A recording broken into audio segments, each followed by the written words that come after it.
For over 600 years, London had a place where justice wasn't just served. It was performed.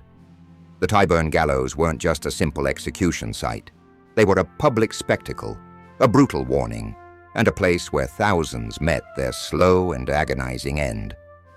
Unlike modern executions, death at Tyburn was rarely quick or merciful. Some prisoners strangled for minutes, their legs kicking in the air. But what made Tyburn truly infamous were the stories. Executions so horrifying, they became legends. From traitors whose deaths took hours to criminals who turned their final moments into a riot, Tyburn's history is soaked in blood.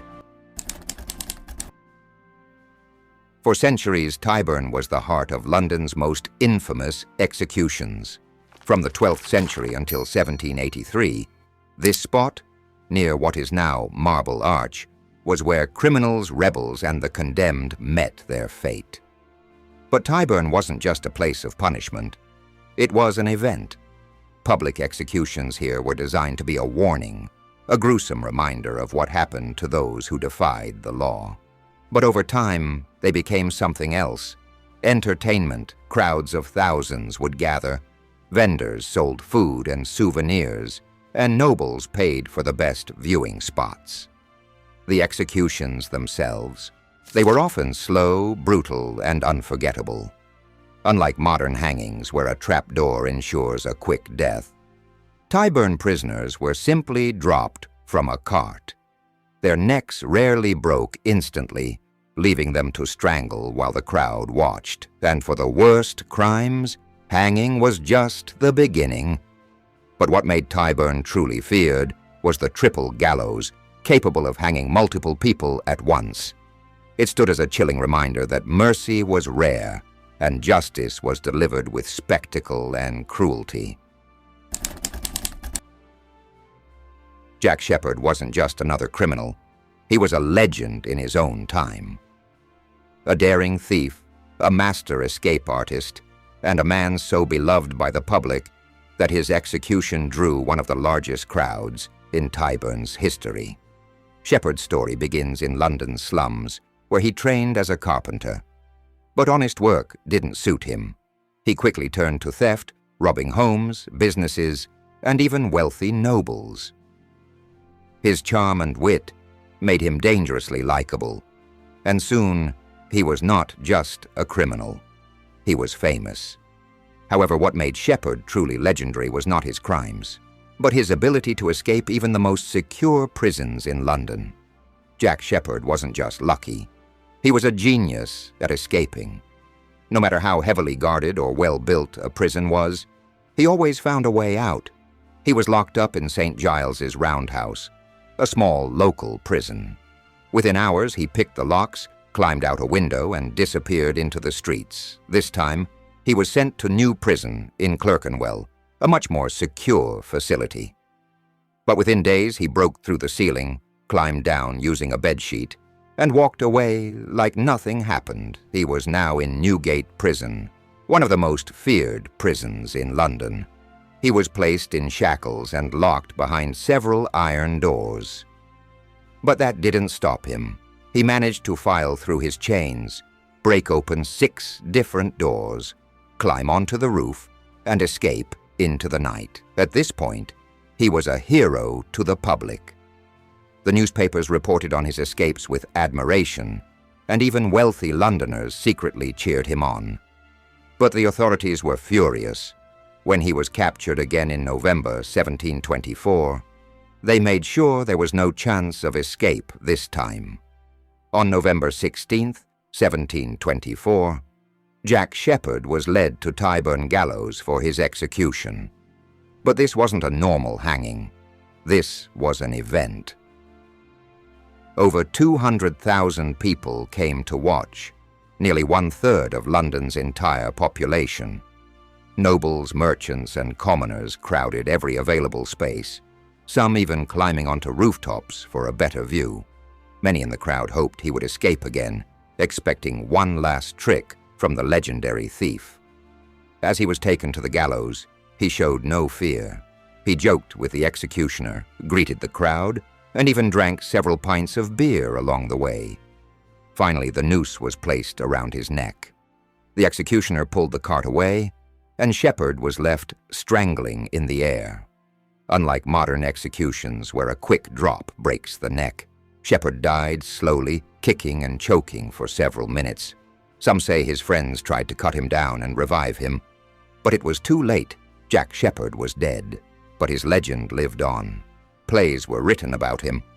Songs were sung in the streets, and his story inspired countless novels, including The Adventures of Roderick Random and Moll Flanders. Even centuries later, he remains one of London's most famous criminals, a man who defied the system and became a legend. If you think being hanged at Tyburn was terrifying, imagine being burned alive in front of a roaring crowd.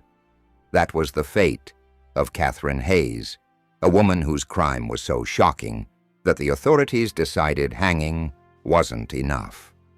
Catherine Hayes was married to John Hayes, a respectable man who worked as a carpenter in London. But their marriage was far from happy.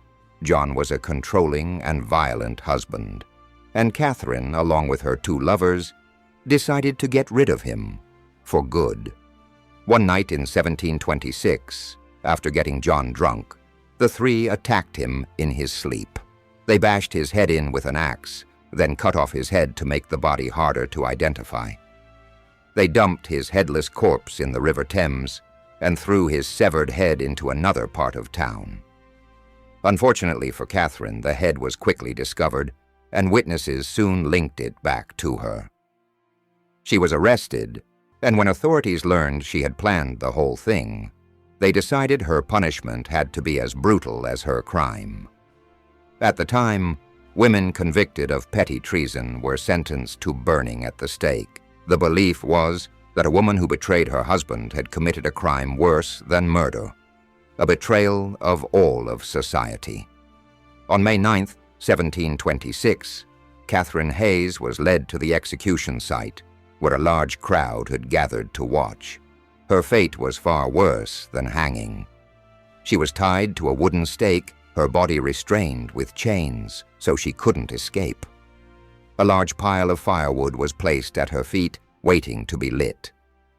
Just before the execution began, the executioner wrapped a rope around her neck to strangle her before the flames consumed her, a common practice to spare the condemned from the agony of burning alive.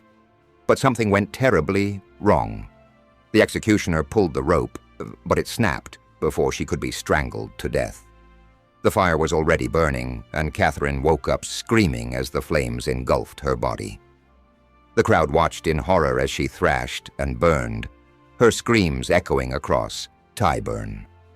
After several agonizing minutes, she finally died from the heat and smoke.